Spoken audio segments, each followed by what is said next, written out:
영광을 위한 고난이라는 제목으로 말씀을 봤습니다.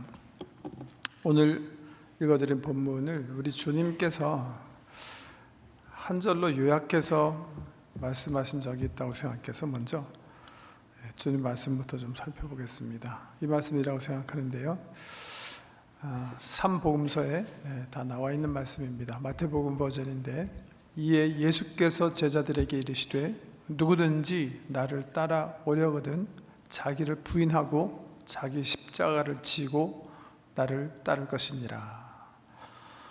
예수님께서 제자들에게 하신 말씀이에요. 마가복음에 보면 제자들에게만 이 말씀하신 게 아니라 마가복음은 예수께서 무리와 제자들에게 이르시되 이렇게 말씀하고 있습니다. 누구든지 나를 따라오려거든 자기를 부인하고 자기 십자가를 지고 나를 따를 것이라. 두 가지 필수 사항에 대해서 말씀해 주셨는데, 첫 번째는 자기를 부인해라. 자기를 부인해야 한다. 어떻게 보면 너무나 논리적으로 당연한 말씀입니다. 예수님을 주인으로 우리가 삼는 것이 제자도의 근본이기 때문에 따르는 우리는 당연히 우리가 원하는 거, 내 마음속에서 일어나는 욕망, 야망 이런 것들은 던져버려야 하고 우리 예수님 뜻이 무엇인가 분별하고 그 뜻을 쫓아야 되기 때문에 자기를 부인해라 하는 것은 어떻게 보면 되게 당연한 얘기예요. 당연하지만 쉽지 않은 거죠. 우리 속에서 꿈틀대는 우리의 중심적인 야망들, 바울은 그 야망과 싸우는 사투에 대해서 로마서 7장에 보면 아주 처절하게 표현하지 않습니까? 자기 속에 있으면서 자기를 자꾸 불순종하게 만드는 그 소욕, 육체의 소욕과의 싸움이 하나다. 자기를 부인할 수 있어야 된다, 그렇게 말씀하셨고요. 두 번째는 자기 십자가를 지고 와야 한다, 그렇게 말씀하셨어요. 이 십자가는 뭘까요? 간간히 우리 성도님들이 하늘 같은 남편을 욕하면서 네가 내 십자가다, 글쎄 그게 십자가인가 잘 모르겠는데 뭐가 십자가죠? 십자가를 져라. 네 십자가를 져라. 십자가는요, 자기 부인과는 좀 다른 성질의 거예요. 자기 부인, 내가 나와 함께 싸워야 되는 싸움이라면 이 십자가는요, 우리 예수님 생각해 보세요. 예수님께서 복음을 위해서, 하나님 나라를 위해서 지신 건데 자기 스스로 진 거예요? 아니요, 사실은 남이 지어주는 거예요. 남이. 그분이 하나님이시기 때문에, 그분이 하나님의 복음이시기 때문에 세상에서 받으실 수밖에 없는 것이 십자가인데요, 예수 그리스도를 믿고 따르고 그의 나라를 위해서 일하는 사람들이 져야 하는 십자가가 있다.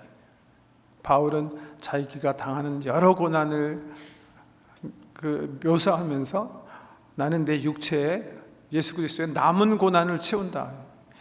하나님의 복음이 이 세상에 증거되기 위해서 받아야 할, 예수 그리스도께서 계속 받아야 할 고난이 있는데 우리 제자들이 나눠받는 것이다, 이런 표현인데요, 자기 십자가를 지고 나를 따를 것이라.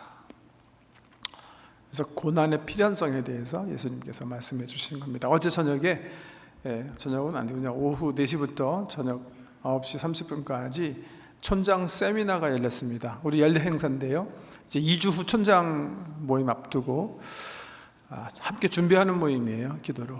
어제 특별히 우리 촌개발원에서 프로그램을 예쁘게 디자인해 주셨는데, 특별히 하이라이트 중에 하나가 우리 촌장님들이 함께 모여서 8그룹으로 이렇게 나누어져서 자기 경험들 토대로 해서 촌장으로 섬기시면서 직면하는 도전, 어려움이 어떤 것들이 있었는가 생각해보고 그 어려움들을 총국으로 이렇게 표현해서 서로 나누는 그런 시간이었어요.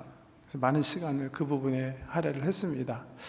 그래서 8시 이후에는 제가 8팀이 각자 중요하게 생각하는 어떤 촌의 문제들을 극으로 표현하는 연출을 감상할 수가 있었는데요, 우리 촌장님들이 섬기시면서 어떤 어려움을 경험하고 계신가, 제가 그걸 통해서 이렇게 막 적어봤어요.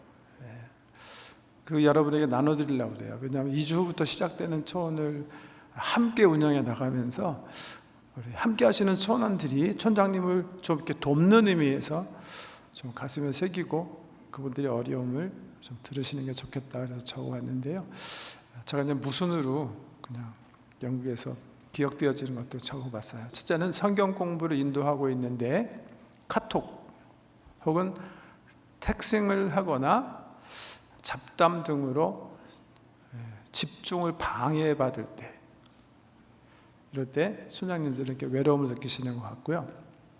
두 번째는 성경 공부에 전혀 관심이 없고 친교만을 목적으로 하는 촌원들이 분위기를 자꾸만 그쪽으로 이끌어 나갈 때 또 굉장히 어려운 일들을 경험하신다고 합니다. 세 번째는 촌원 사이에서 돌발적으로 일어나는 말다툼, 논쟁 혹은 충돌 및 그 결과로 발생하는 촌원들 사이의 불화, 이게 있을 때 굉장히 어려워하시는 것 같아요.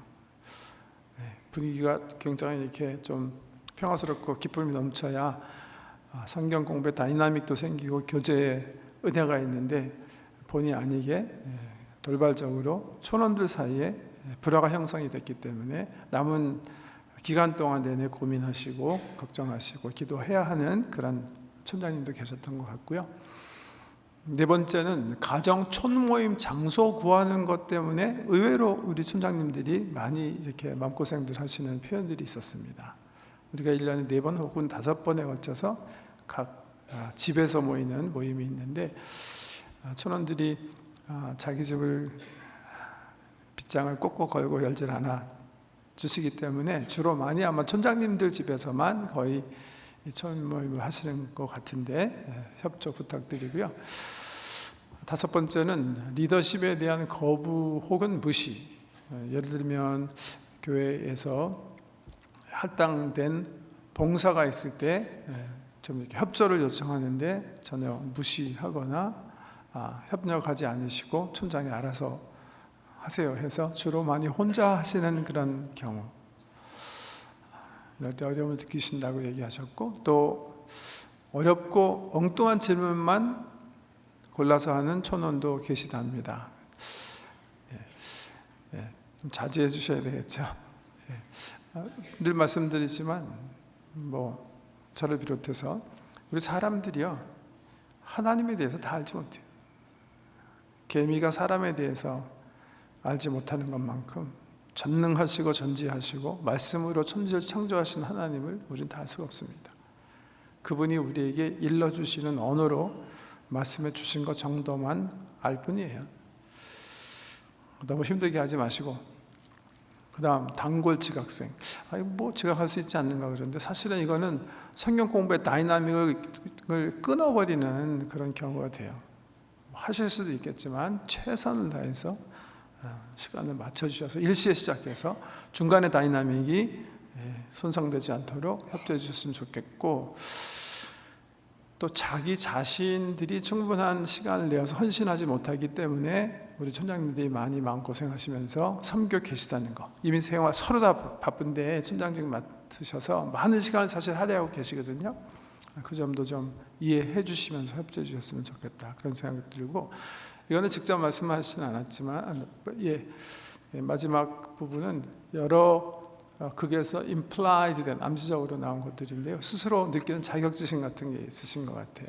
내가 충분하게 준비되지 않았고 성숙하지 못한데 이 일을 내가 감당하고 있는 것에 대해서 때로는 굉장히 이렇게 어려움을 경험하신다, 이렇게 말씀하셨어요.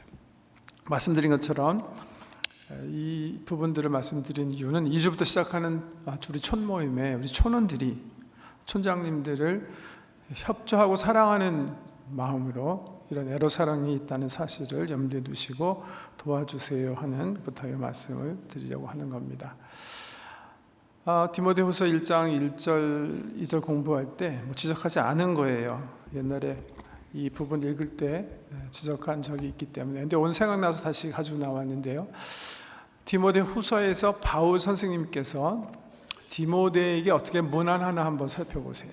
이렇게 문안하고 계세요. 하나님의 뜻으로 말미암아 그리스도 예수 안에 있는 생명의 약속대로 그리스도 예수의 사도된 바울은 사랑하는 아들 디모데에게 편지하노니 하나님 아버지와 그리스도 예수 우리 주께로부터 은혜와 긍휼과 평강이 내게 있을지어다. 디모데 후서에서 이렇게 문안하셨는데 디모데 전서도 열어보면 디모데에게 거의 비슷하게 이렇게 문안하세요. 또 디도서, 디모데 후서에 연이어서 나오는 또 하나의 목회 서신, 목회자된 바울 사도가 에베소에 있는 디모데, 디도에게 각각 편지 쓰시면서 쓰신 서신이기 때문에 pastoral epistle, 목회 서신이다. 목회자가 목회를 위해서 목회자에게 보낸 편지다. 이렇게 명명하는 그런 세 편지인데 다 똑같이 이렇게 문안하세요. 그런데 그 외에 바울이 쓴 10편의 편지가 있습니다. 그건 다 교회에 쓰신 거예요. 네, 고린도 전후서, 갈라디아서, 에베소서, 빌립보서, 데살로니가 전후서, 골로새서 등등 편지 쓰신 거거든요. 근데 그 편지 보면 일률적으로 지금 골로새서 예를 들어놨는데 이렇게 인사하세요. 골로새에 있는 성도들 곧 그리스도 안에서 신실한 형제들에게 편지하노니 우리 아버지 하나님으로부터 은혜와 평강이 있을지어다. 목회 서신이랑 교회 보낸 서신이 다른 게 있죠. 그게 뭔지 아세요? 이거예요, 이거. 이 단어. 교회 보낼 때는 은혜와 평강을 비셨어요. 그런데 이 목회자에게 서신을 쓰실 때는 나는 우리 하나님께서 너를 불쌍히 여기시기를 원하노라. 이렇게 축복하세요. 왜? 바울이 편지 쓰면서 그 마음을 그냥 그렇게 느꼈기 때문일 것이라 저는 그렇게 생각해요. 그래서 먼저 우리 사랑하는 존장님들 앞으로 2년 동안 다음 주부터 시작해서 수고하실 터인데 먼저 축복하기 원합니다. 올 초부터 계속 수고하시는 우리 팀장님들 축복하기 원해요. 우리 사랑의 주님께서 여러분을 불쌍히 여겨주시기를 축원합니다. 저는 우리 동역자들이 그런 마음을 품고 사역해야 된다고 생각해요. 서로가 짊어져야 할 십자가를 생각하고 자기 부인을 생각하면서 바울 사도가 디모데 향해서 가졌던 마음, 특별히 그 중에서도 긍휼히 여기는 마음, 불쌍히 여기는 마음. 제가 가끔요 목회하다가 교회 밖에 청년들하고 우리 교회 안에 청년들이 제가 찾아와서 이렇게 기쁜 소식을 전해줄 때가 있어요. 목사님, 제가 신학 공부하기로 작정했습니다. 제가 목사나 선교사가 돼서 주님을 섬기기로 하고 이제 신학교에 가려고 합니다. 참 마음이 기뻐요. 이런 놀라운 일을 하나님께서 이 청년 형제자매를 통해서 하셨구나. 근데 그 기쁜 마음과 동시에 제가 그 젊은 신학대학생들을 보면 느끼는 마음이 있어요. 찡 하는 마음이에요.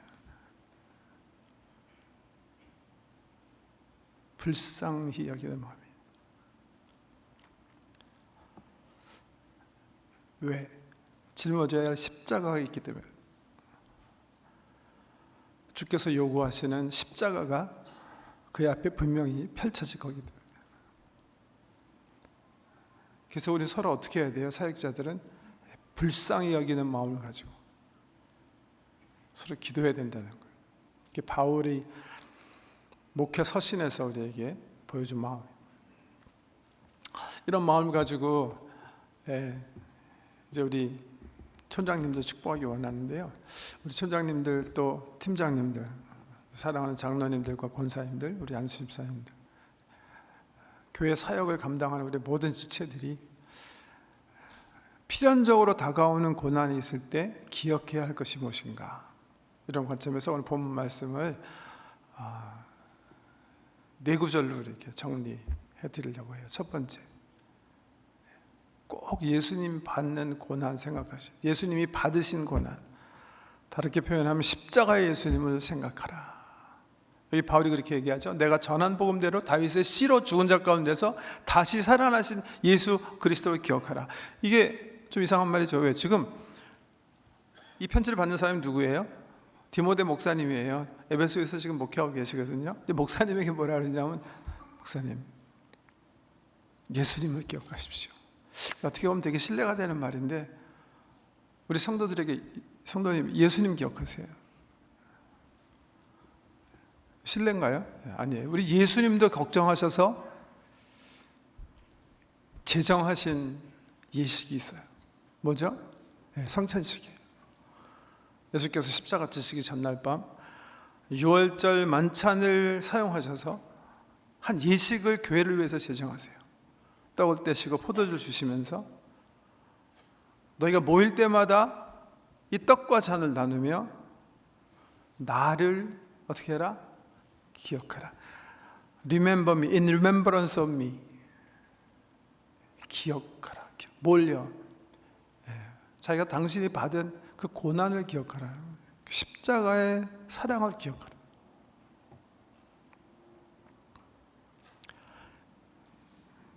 이부 예배 때는 되지 않았지만 우리 일부 예배 때는 제가 이 말씀을 염두에 두고 제가 좋아하는 찬송 중에 거친 세파에 실패했거든 그 손 못자국 만져라 찬송했어요. 그 2절에 보시면 내가 어둠 속을 걸어갈 때에 그 손 못자국 만져라.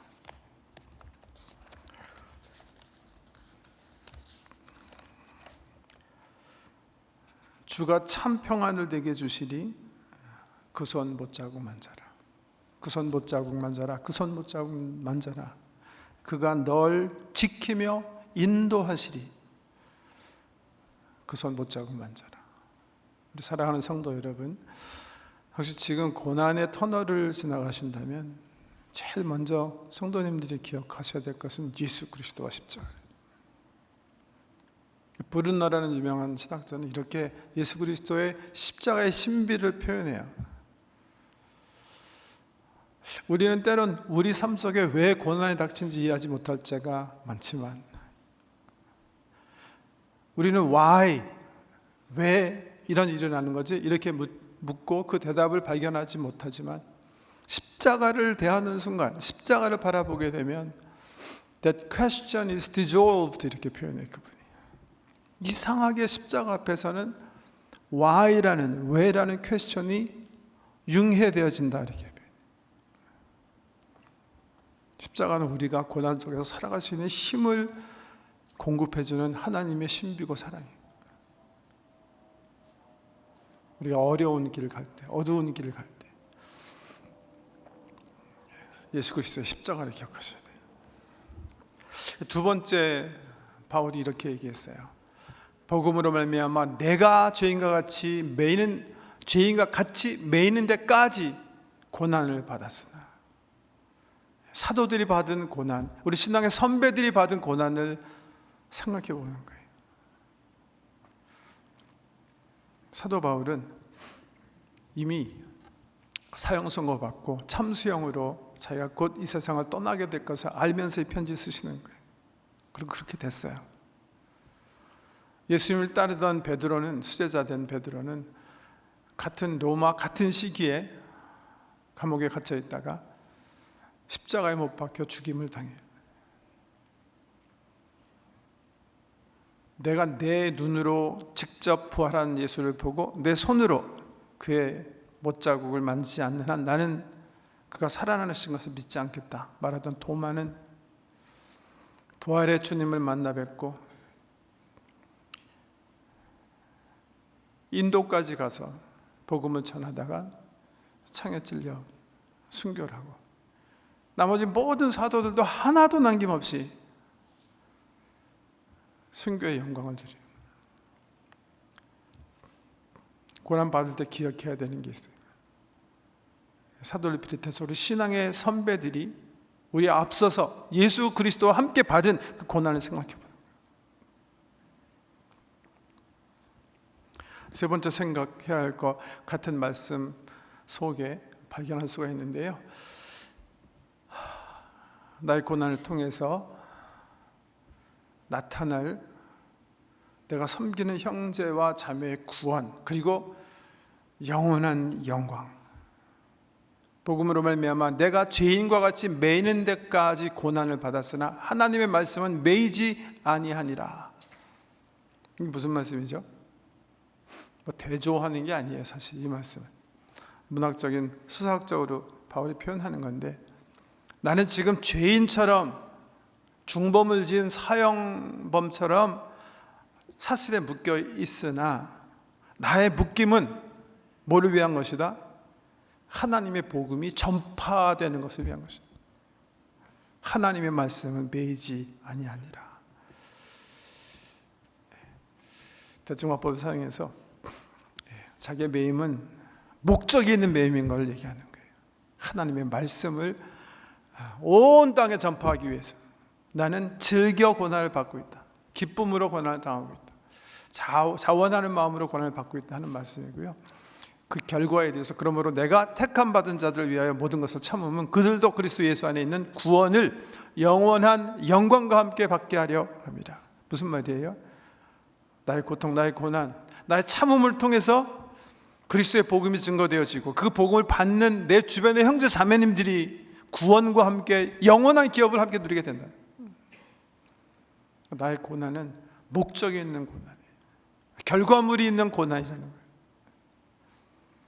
우리 순장님들이 여러 가지 어려운 일을 당하시고 우리 팀장님들이 섬기시면서 어려운 일들을 경험하실 때 기억하셔야 돼요.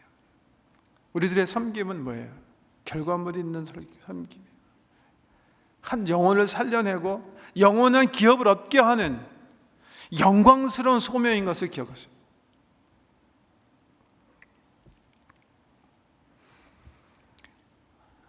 마지막으로요, 주님께서 그날에 내게 주실 영원한 영광을 생각해 봐야 돼요.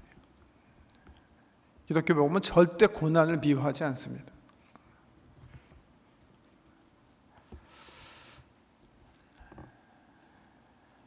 고난을 말하는 이유는 그 십자가 이후에 다가올 찬란한 영광 때문입니다. 바울이 11절, 13절에서 얘기하시는 말씀인데요. 미쁘다 이 말이요, 이렇게 시작합니다. 미쁘다라는 말 우리 잘 평상시에 사용 안 하는 말 같은데 성경에 자주 나오는데, 진실되다 하는 말이에요. 충성되다 하는 말이기도 하고요. 이 말은 정말이다, 이 말은 정말 참이다, 그렇게 하시면서 뭔가 그 말을 이렇게 인용해놨는데, 그 다음에 나오는 말은 성경학자들의 공통적인 의견이 찬송의 인용이다, 그렇게 얘기해요. 제가 좀 아까 거친 바다에서, 거친 세파에서 실패했거든 이라는 찬송을 인용하면서 설교하는 것처럼 바울이 초대교회 성도들이 그 당시 예배 드릴 때 작사 작곡해서 불렀던 찬송을 여기에 인용한 것이다, 이렇게 얘기해요. 그 찬송의 내용이에요. 성도님들이 예배 시간에 찬송했던 이거예요. 우리가 주와 함께 죽었으면 또한 함께 살 것이요, 참으면 또한 함께 왕노릇할 것이요, 우리가 주를 부인하면 주도 우리를 부인하실 것이라. 우리는 미품이 없을지라도 주는 항상 미쁘시니 자기를 부인하실 수 없으리라. 무슨 말이에요? 우린 십자가에서 끝나는 거 아니에요. 고난에서 끝나는 게 아니에요. 참음으로 끝나는 거 아니에요. 우리의 끝은 부활이에요. 우리의 끝은 영광의 기업이에요. 우리의 끝은 우리 예수 그리스도와 영원한 나라에서 왕노릇하는 거예요. 확실한 목적이 있는 고난. 이 마지막 보면 주는 항상 미쁘시니, 주는 항상 진실하시니 자기를 부인하실 수 없으리라. 우리는 진실하지 못할지 모르지만 주는 항상 진실하시기 때문에 자기를 부인하실 수 없으리라. 왜 갑자기 이런 말 할까? 그 이유가 있어요. 이 찬송을 하면서 성도들이 기억하시는 주님의 말씀이 있었기 때문에 그럴 거예요. 저는 이 말씀이라고 생각하는데요, 마태복음에 보면 우리 예수님께서 하신 말씀이에요. 누구든지 사람 앞에서 나를 시인하면 나도 하늘에 계신 내 아버지 앞에서 그를 시인할 것이요, 누구든지 사람 앞에서 나를 부인하면 나도 하늘에 계신 내 아버지 앞에서 그를 부인하리라. 여러분, 이 말씀은요, 지금 우리가 사는 상황에서는 정말 뭐 이럴 수 있어요. 내가 회사 갔는데 내 친구들이 내가 예수 믿는 사람인 거 아니면 내가 불이익을 당할까 봐 뭐 얘기할까 말까 고민하는 그런 수준이 아니에요. 이 찬송을 불렀을 때 우리 초대교회 신앙의 선배들은 예수를 사람들 앞에서 인정하고 다가올 순교를 각오할 것인가, 아니면 피할 것인가, 나 예수 모른다고 할 것인가. 심각한 위기 상황에서 이 찬송을 부르면서 서로 격려했던 거예요. 왜? 주께서 이렇게 말씀하셨기 때문에 그런 거예요. 근데 이거 주님께서 그냥 얘기하신 게 아닐까? 이렇게 아주 그냥 편안하게 생각할까 봐 마지막 찬송 가사에 이런 가사를 붙였어요. 뭐라고요? 우리는 미쁨이 없을지라도, 우리는 우리가 말하는 것이 진실하지 않을지 모르지만 주는 항상 진실하시니, 주는 그가 말씀하신 것대로 하실 것이다. 그 자신을 스스로 부인하지 않을 것이다. 무슨 말이에요? 그를 시인하면 그가 하나님 앞에서 우리를 시인할 것이요, 누구든지 그를 부인하면 그도 그의 말씀에 신실한 말씀 그대로 아버지 앞에서 우리를 부인하게 될 것이다. 그렇게 찬송하면서 서로를 격려한 거예요. 누가복음에 보면 같은 말을 우리 예수님께서 이렇게 또 하세요. 누구든지 나와 내 말을 부끄러워하면 인자도 자기와 아버지와 거룩한 천사들의 영광으로 올 때에 그 사람을 부끄러워하리라.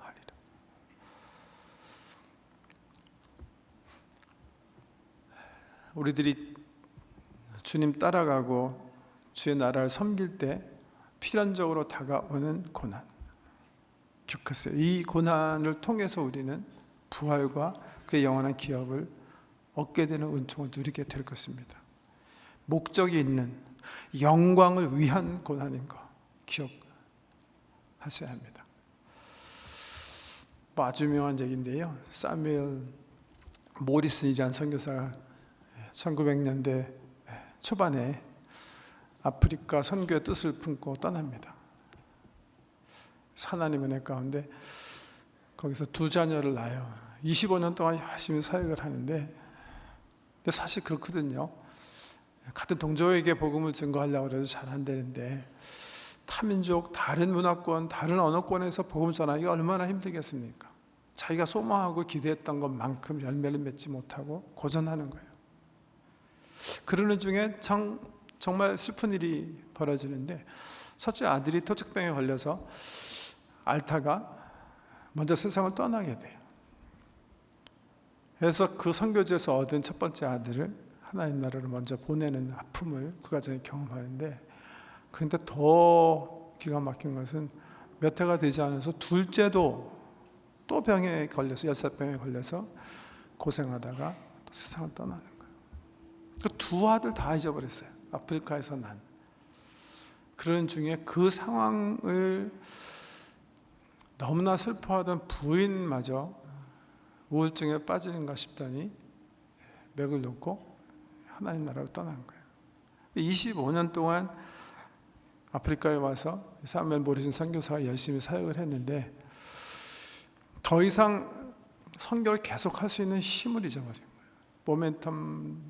모멘텀을 얻지 못하고 결국 몇 달 만에 미국으로 귀국하기로 결심하고 교통편을 알아보기 시작하는 거예요. 마침 미국으로 돌아가는 배 편을 발견해서 사정해서 그 배를 얻어 타게 되는데, 그 배는 놀랍게도 아프리카 순방 왔다가 사실 휴가를 즐기기 위해서 아프리카에서 열심히 사냥을 하고 돌아가는 미국 대통령이 탄 배였어요.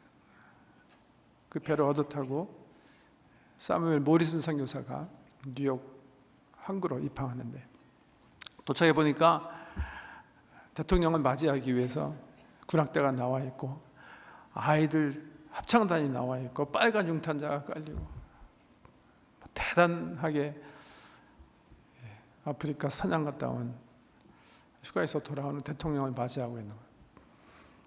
재밌게 그 광경을 지켜보다가 인파가 빠져나간 것과 함께 선교사님도 부둣가를 조용히 빠져나가는데요, 갑자기 섭섭한 생각이 들더래요. 아니, 사냥 갔다 온 대통령은 저렇게 빨간 양탄자가 깔리고 저렇게 수많은 사람들이 환영을 하는데 25년 동안 선교하면서 아내와 두 아이를 잃은 나는 이게 뭔가, 섭섭한 마음으로 항구를 빠져나오는데 갑자기 하늘에서 이런 음성이 들리더래요. 아들아, 너는 아직 고향에 이르지 않았잖니. 내가 네 고향에 이를 때는 천군 천사가 너를 환영하고 생명의 면류관을 나는 너에게 줄 것이다. 이 선교사님이 하늘에서 들려오는 이 음성을 받고 다시 회개하는 마음으로 아프리카에 돌아가서 삶을 마쳤다는 아름다운 선교 역사의 이야기가 있습니다. 제가 1예배 말씀을 드렸는지 2예배 말씀을 드렸는지 모르겠는데 2예배 중에 한 번은 시간이 충분히 허락이 돼서 말씀드린 이야기인데요, 제가 신학대학교에서 공부할 때 토론토 대학에서 온타리오 정부와 협약 속에 가지고 있는 메리트 스튜던트 아파트먼트가 있어요. 찰스 스트리트입니다. 영과 블루와, 그러니까 아주 시내 한복판에 아주 번화가에 있는데, 제가 거기서 제 아내와 삶을 살던 중 갑자기 하루 이렇게 영 스트리트에 나가 보니까 못 보던 빌보드가 하나 크게 올라와 있었어요. 이게 어디에 있었냐면 블로와와 영 남동쪽 코너, 지금은 엄청나게 큰 콘도가 작년부터 올라가서 세워진 거로 아는데 그 당시에는 2층 정도 되는 허름한 오래된 빌딩이었는데 그 위에 큰 빌보드가, 그 빌보드의 내용이 흑백인데요, 사진인데요, 예수 그리스도께서 가시관 쓰시고 하늘을 우러러 쳐다보시고 기도하시는 그런 모습. 근데 그게 참 이상한 게 그 빌보드에 무슨 암호같이 이렇게 숫자가 7개 이렇게 적혀 있었어요. 그래서 모든 사람이 갑자기 나타난 빌보드가 굉장히 어떻게 보면 굴성한 이렇게 예수 그리스도께서 피 흘리시는 모습이기 때문에 다운타운에 나타난 이 빌보드가 뭘까 이렇게 의아하게 생각했는데, 제가 나중에 알아보니까 이 캐톨릭 다이오시에서, 캐톨릭 교구에서 신학대학생들이 너무 없는 거예요. 신부 되고 싶어하는 사람이 너무 없는 거예요. 그러니까 신부 모집 광고를 내기 위해서 아티스트를 사용해서 그런 포스터를 아주 크게 영과 블루와 코너에 붙인 거예요. 이 포스터인데 그 포스터 위에 이런 글귀가 써 있었어요. Dare to be a priest like me.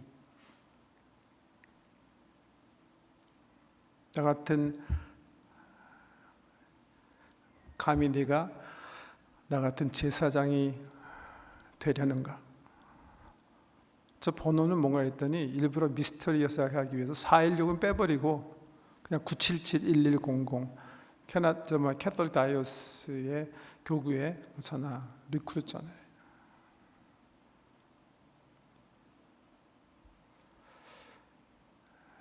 주의 종이 되려는 사람이 힘드니까, 십자가 싫으니까, 지원자가 없는 상황에서 그 교구청에서 아주 그냥 뭐라 그러죠? 저걸 뭐라 그러지? 직접 정면 돌파하기 위해서 저런 포스터, 굉장히 비싼 포스터를 영과 블루와 코너에 걸어놓고 신부 모집하는 그런 광고인데요. 제가 오늘 본문 말씀의 결론으로 여러분께 던지고 싶은 도전적 질문이에요. Would you be one?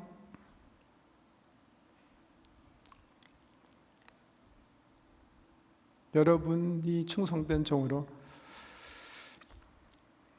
다른 사람들에게 피 묻은 그리스도의 복음을 또 다시 전해서 그들로 하여금 다른 사람을 가르치게 해서 주님 오실 때까지 그 피 묻은 복음이 계속 전수되게 하기 위해서 예수 그리스도의 고난받는 종이 되시랍니까? 오늘 본문에서 바울이 우리에게 권면하는데요. 기도하겠습니다.